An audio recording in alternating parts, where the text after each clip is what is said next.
Spore, very very very very very important topic. Okay, spore जो है बहुत important है, बहुत अच्छे से करना है इसको। मेरे एग्जाम्स में अब तक तो जितने इंटरनल्स हुए हैं उसमें आया ही आया है, प्रीवियस ईयर भी आया है।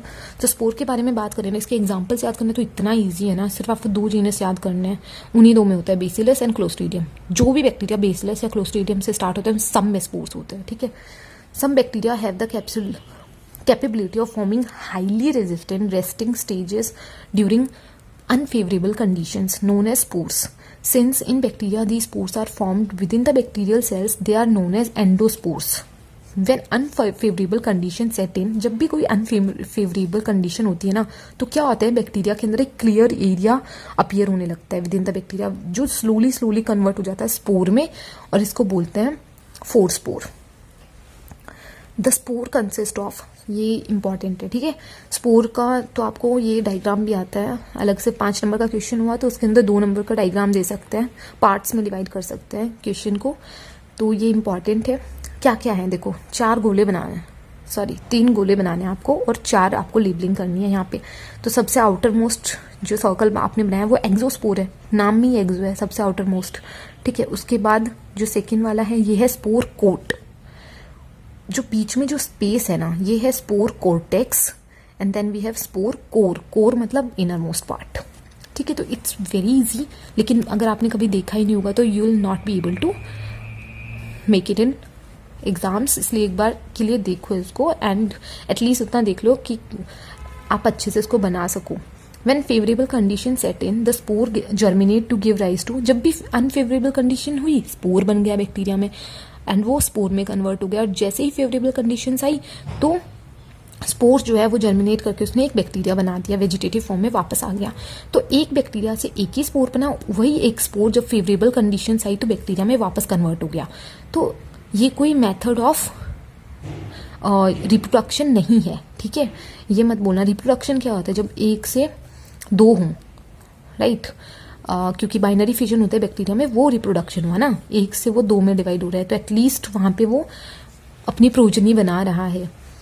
तो 1 spore is 1 vegetative form and vice versa, and therefore bacterial spores are not a method of reproduction. Example of spore bearing bacteria belongs to the genus Clostridium and Bacillus. Clostridium and Bacillus रट लो, जिसमें भी clostridium bacillus होगा आप कितने भी examples बना सकते हो। Why are spores so highly resistant? Composition of spores is very important. High content of calcium, high content of dipicolinic acid, low content of water and low enzymatic activity. 2 चीजें लो है, 2 चीजें हाई हैं। लो क्या है, enzymatic activity लो है and water content लो है। High क्या है, high content of calcium and high content of dipicolinic acid। याद ही रखना पड़ेंगे, ये इंपॉर्टेंट है। अब demonstration of spores, demonstration of spores की बात करें तो देखो ग्राम स्टेनिंग से आप देख सकते हो। तो बैक्टीरिया के अंदर अगर कोई अनस्टेन्ड एरिया दिख रहा है आपको तो that is spore. Modified ZN staining using 0.25% sulphuric acid, okay, इससे आप देख सकते हो। स्पेशल स्टेन्स जैसे मोलर स्टेन आप यूज कर सकते हो।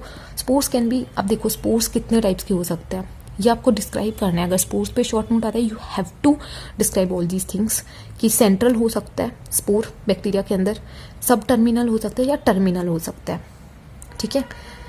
3 पॉइंट्स में आपको एक्सप्लेन करना है इसकी कहाँ पे ये प्रेजेंट है, सेंट्रल है, सब टर्मिनल है या टर्मिनल है, या फिर स्पोर्स जो है ओवेल है या स्फेरिकल है, या spore could be non bulging जैसे ऐसे, या फिर बल्जिंग, स्पोर की वजह से बैक्टीरियल शेप ही ऐसे चेंज हो रखी है, ठीक है। तो 3 चीजें क्या क्या बताएंगे, उसकी आप लोकेशन बताएंगे, सेंट्रल है, टर्मिनल है, उसकी आप शेप बताएंगे, एंड बल्जिंग है या नॉन बल्जिंग है। अब एग्जाम्पल और देख लो आप, बेसिलस एंथ्रेसिस की बात करें ना तो स्पोर्स सेंट्रल होते हैं और नॉन बल्जिंग होते हैं और ओवेल होते हैं।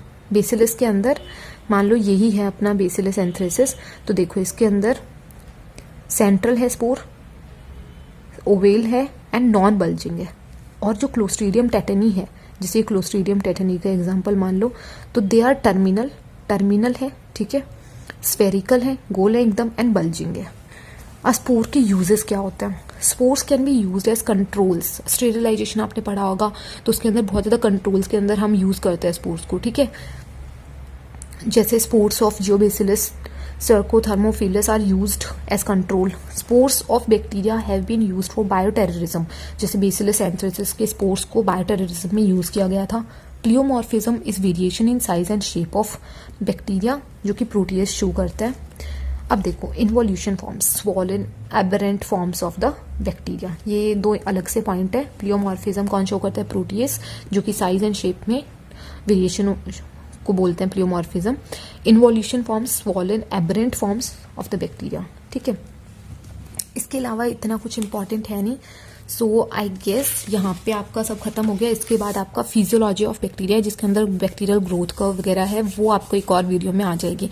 And feel free to share your points, views, जो भी आपको फील होता है, प्रोज एंड कॉन्स या इस टाइप्स की रीडिंग से कुछ भी अगर मेरे को इसमें मैं बेटर कर सकती हूँ तो लेट मी नो यार. Feel free and comment section में बताना कुछ गलती हुई हो जो कि मुझे नहीं लगता हुई होगी. ओके, क्योंकि ये क्लास के टीचर के ही नोट्स हैं and most of the notes जो है शास्त्री बवेजा सब चीज़ों को कवर कर रखा है इन्होंने.